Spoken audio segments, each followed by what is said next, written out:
on the Sustainable Development Goals.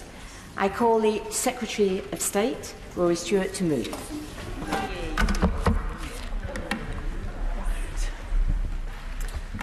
Thank you very much, Madam Deputy Speaker. It's a great privilege to speak on the Sustainable Development Goals, and a very unusual one for the International Development Secretary, because this afternoon I will be speaking about the UK's performance at home, not abroad.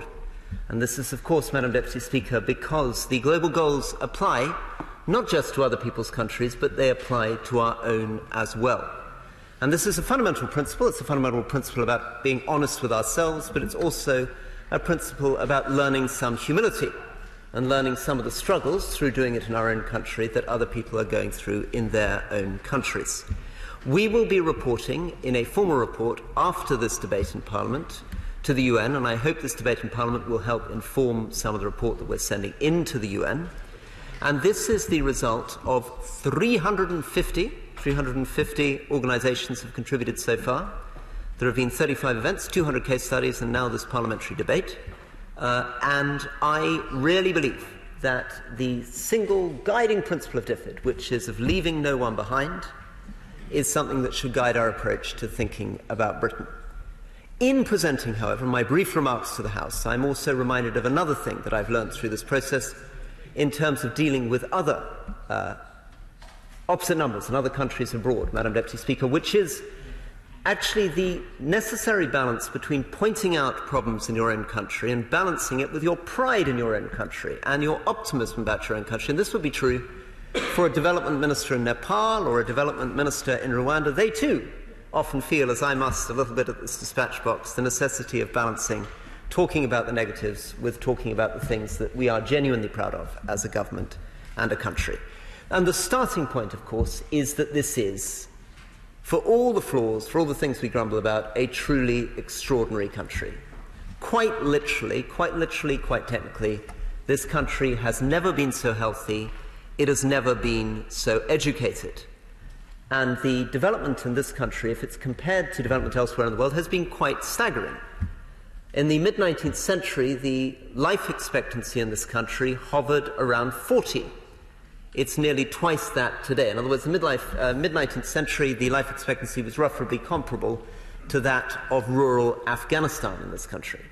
And even relatively recently, we have seen a halving in infant mortality in this country since 1985. So that's well within our own lifetimes. We've halved infant mortality. And this is true, of course, across the world. This isn't just about Britain. In 1980, 41% of the people in the world were living in extreme poverty. Today, only 9% of the population of the world is living in extreme poverty. So, with all the criticisms we make, basically the story across the world is a story of progress. In comparing Britain also to other countries, it's also important to remember that we are not comparing like with like. There is an apples and oranges issue here. Here we have a significant issue with relative poverty, but that is quite different to the type of absolute poverty that you were talking about in someone like Eastern DRC, of course.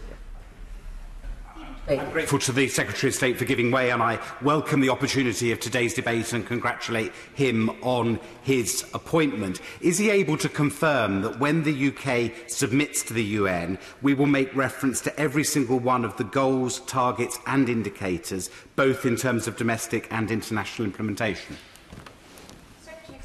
Yes, I am able to confirm that, and I hope my distinguished colleague, the Chair of the International Development Select Committee, will also feel that we have actually been quite rigorous and quite tough on ourselves and set quite high standards. This is a very open society. There's no point for us as a government trying to hide. The statistics are out there in public. You can all see them in the ONS. So we have tried to be as fair and as frank as possible about the challenges we face and also what we've achieved here. Secretary of State for giving way. He will know that the UN Special Rapporteur described the levels of poverty in the UK recently as, I think the words were, systemic and tragic. And that's something that seems to have been rather glibly dismissed by some of his colleagues. But can I ask particularly with the 5 goals on which the UK is focusing when it comes to the voluntary national review, why isn't goal 2, ending hunger, in there when we know that the extent of food poverty, in particular childhood food poverty in this country, is so extreme? So this is a very good challenge. I think it's a challenge which will come up again and again in this debate and again in the response to the reviews. Fundamentally, the issue here is that we do have significant problems in our country, and you will have referred to food banks, for example. I was having a conversation, in fact, recently, which I think got to the heart of this, with a Nigerian pastor who's just begun his ministry in Croydon. And he was reflecting on his experience of poverty in Britain and his experience of poverty in Nigeria. And he was talking about the fact that there is definitely poverty in both contexts, but it's a very different type of thing. So in his own life, he was talking to me about the fact that his own brother had just died in a hospital in Nigeria because he was unable to access basic healthcare.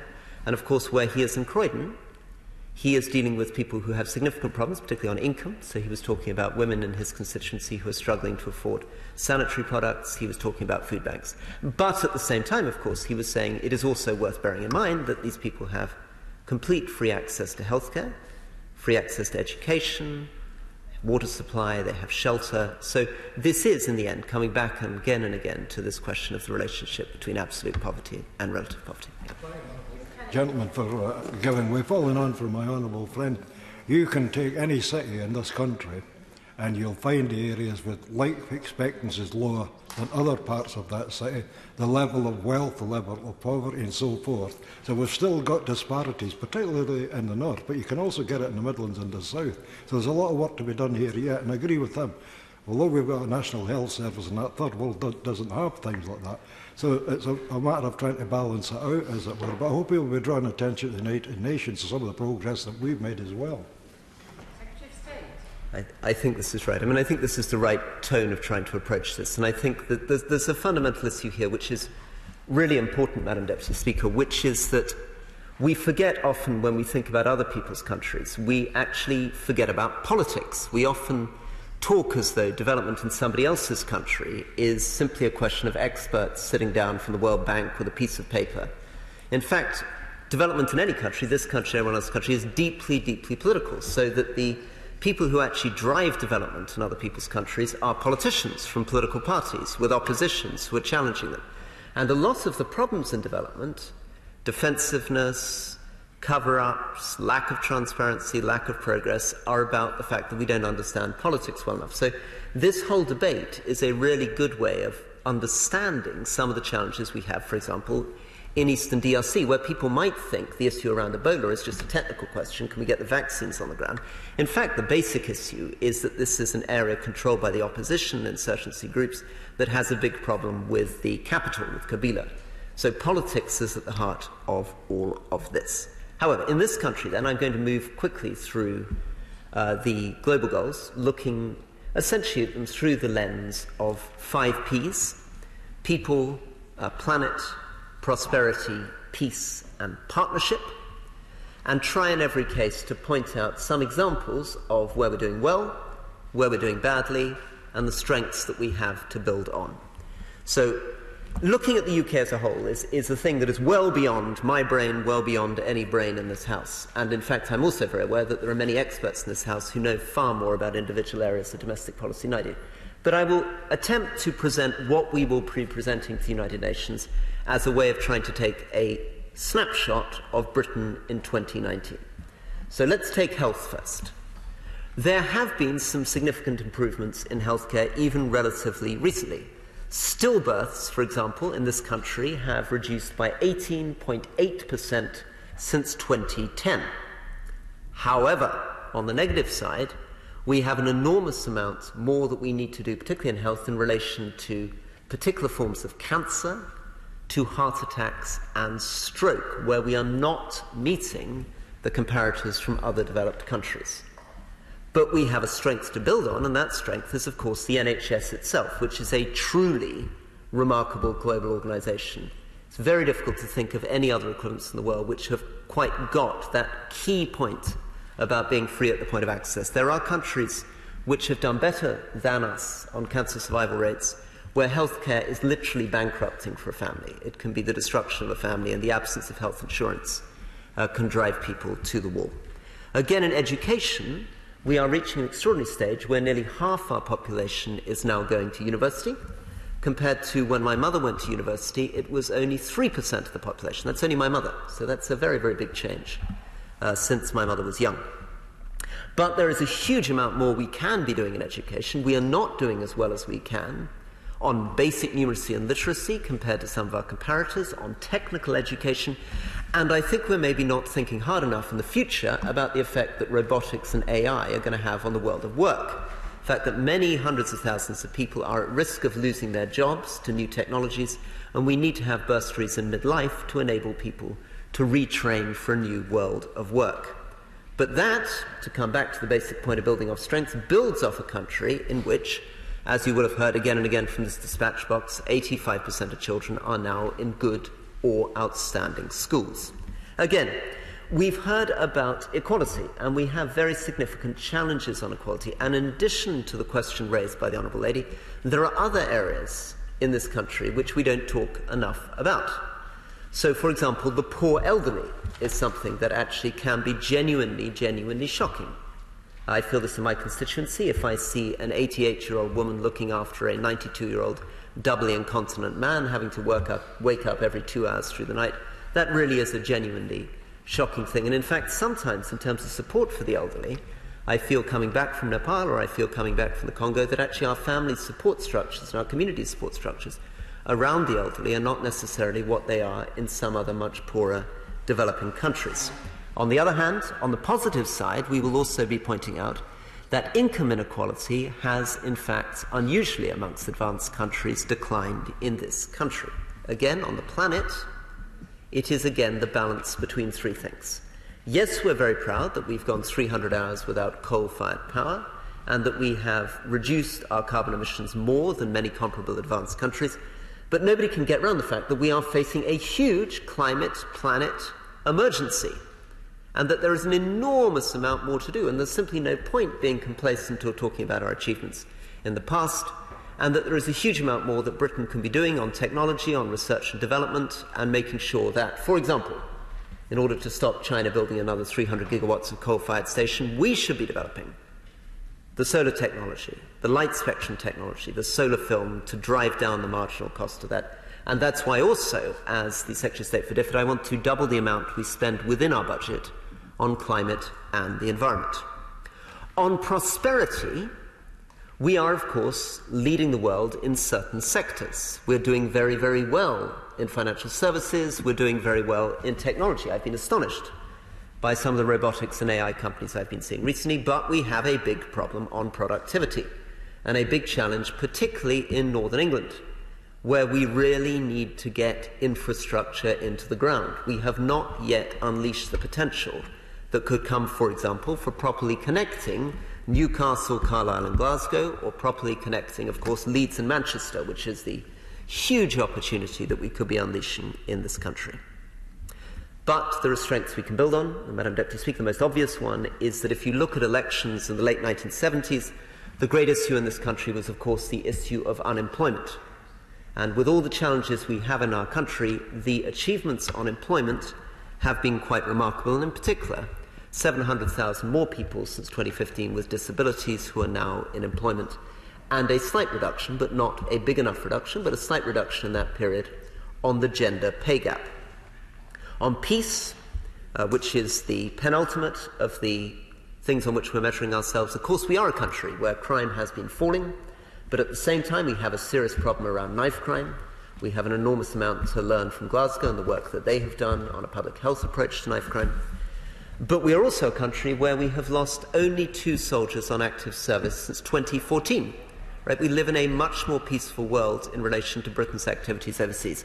That's something that would have been almost unimaginable for a minister to say from this dispatch box any time, actually, in the last probably millennium, if this dispatch box had been around for a millennium. And finally, on partnership. This is a country where we have incredible voluntary sector, astonishing civil society. We all feel this in all of our constituencies.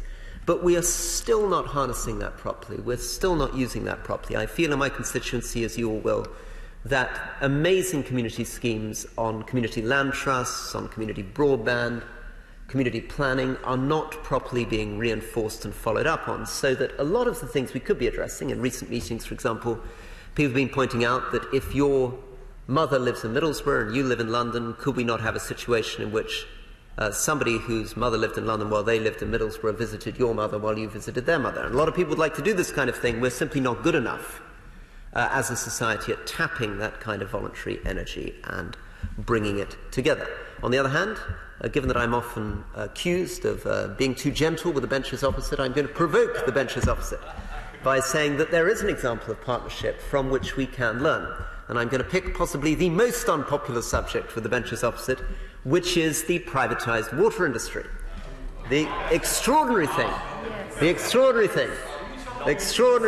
about the privatised water industry since 1980 is that by privatising water we have brought in £78 billion worth of investment that would not otherwise come in.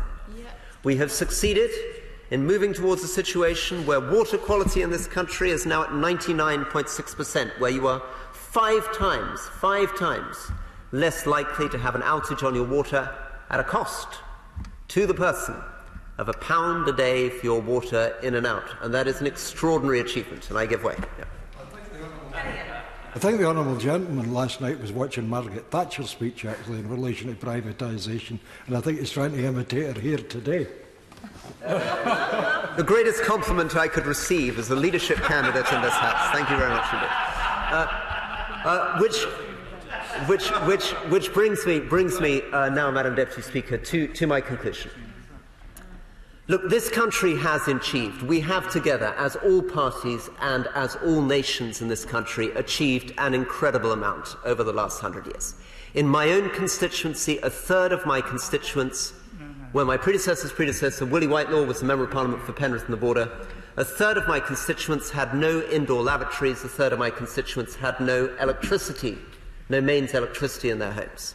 Right? We have moved completely away from that world since the Second World War. We're in a very different world.